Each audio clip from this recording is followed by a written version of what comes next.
Hey guys, so here is the promised second message, or not really a message, but a second introduction to our topic of women in leadership. If you haven't listened to the first one, to the foundations, then please listen to last week's video again, and then we'll build on that today. And today we will talk more specifically about hard attitudes. I want to start with a verse that I think really describes the problem of the topic of women in leadership very much. Genesis 3:16. This is after the fall. This is one of the curses that, as a result of Adam and Eve's sin, unto the woman God said, "I will greatly multiply your sorrow and your conception. In sorrow you shall bring forth children, and your desire shall be for your husband, shall be to your husband, and he shall rule over you." I think this verse really describes very well the problem that why so often the topic on women in leadership really ends up in fights and in division and in anger and all kinds of things. I want to get away from the topic of women in leadership for the moment. I want to get away from the topic of men and women or marriage or anything. But the main problem, one of the curses that we are all living in now because of our sin, is that what is described in this verse. And as one preacher was putting it, the problem is grasping and dominating. Some people are very dominant by nature. And so what they are trying to do is basically they try to dominate other people and get other people to do what they want them to do. And so it is in their nature to just kind of force their will upon other people. And then there are other people who maybe they don't have that power. They feel like, okay, I'm not really high up. I don't really have power. I don't really have authority. They have that kind of mindset. And so they are grasping. They are trying to get the power that they feel other people have. I mean, it's very obvious when we think about it logically that that will lead to a lot of tension, that will lead to a lot of fights, to a lot of problems in any kind of relationship. If there are two people and one is more dominant than the other, then of course that will lead to tension. If there are two people and one is trying to fight to get the authority from the other person, then of course that also will lead to a lot of tension, to a lot of difficulties between these two people. And I think very often this whole topic of women in leadership ends up in a big mess, ends up in a big fight, ends up in a lot of anger, ends up in a lot of frustration with each other, even church splits and who knows what, or people leaving the church and they say, I don't agree with this position from the church, and so that's why I'm not going to stay in this church any longer. I think the root of the problem most of the time is this. It comes down to grasping and it comes down to dominating. Whatever position we have right now, I believe we need to really and honestly go to God, and we need to ask God, what is my heart attitude in this? Is there any kind of dominating? That why I'm having a certain position or a certain opinion? I know that sometimes men use this verse as an excuse to dominate women. They are scared. They are afraid. They feel that their authority, that their position is being threatened. And so they say, I want to dominate women, and I'm going to use this verse so that I can dominate them, so that I have biblical authority to dominate them. That, of course, is very wrong. It's very unbiblical. It's very harmful for any kind of community. And sometimes women have the same kind of attitude, and they feel that, well, the men are dominating everything. And so now I have to grasp for that authority. I have to fight for that authority. I have to get the kind of authority that the men in our church already have. I have to get it too.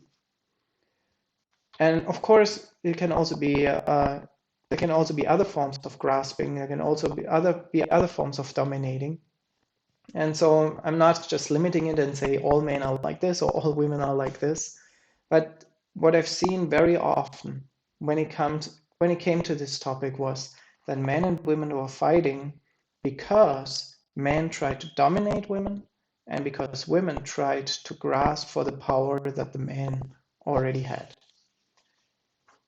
Let's make sure that doesn't happen as we discuss this topic here at Aletheia. Let's make sure that none of us has any kind of dominating spirit as we seek out about this, as we discuss this topic with each other. Because if that is the case, then we are in for huge trouble.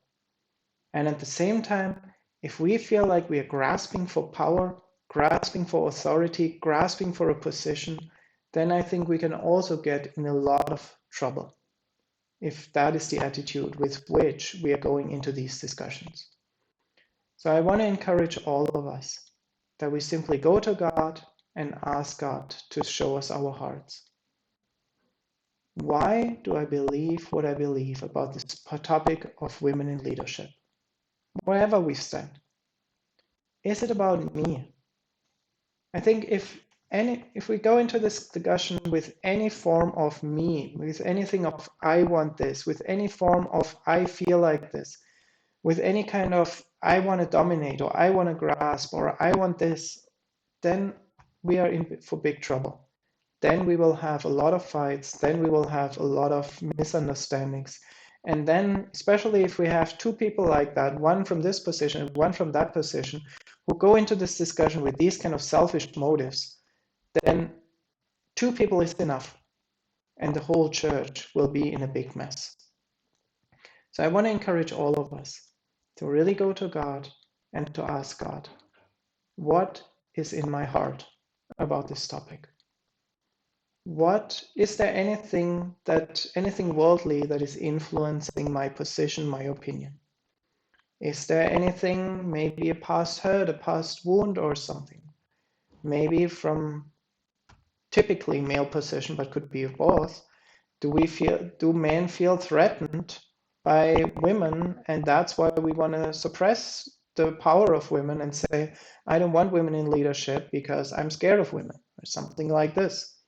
Or maybe typically women, but can be on both sides. Is there any kind of, I want to have power, I want to have authority, I want to make decisions, I want to be in charge. And so it's all about me, it's about my ego, and it's about what I want, but it's not really about God. So be careful. Let's all be careful that we are not going into these discussions with these kind of attitudes. Let's make sure that our hearts are pure.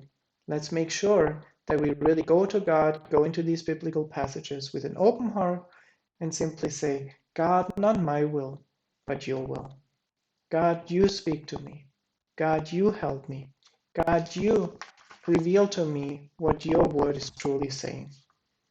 And anything that is of me, anything that is of the flesh, anything that is of my own heart and not of God's heart, let's make sure that we leave that outside, that it does not enter our hearts, and that we remove it from our hearts if there is something like this right now. And also, when we discuss this with one another, that we will not run around these kind of topics, that we will not be distracted by these kind of issues in our hearts, but instead, we will be able to simply share with each other what we believe God has been speaking to us. And everything else, everything that is of me, anything that is my desire, any kind of domination, any kind of grasping for power, all of that will just be removed, and we will leave that at the door, and it will not be able to enter our discussions.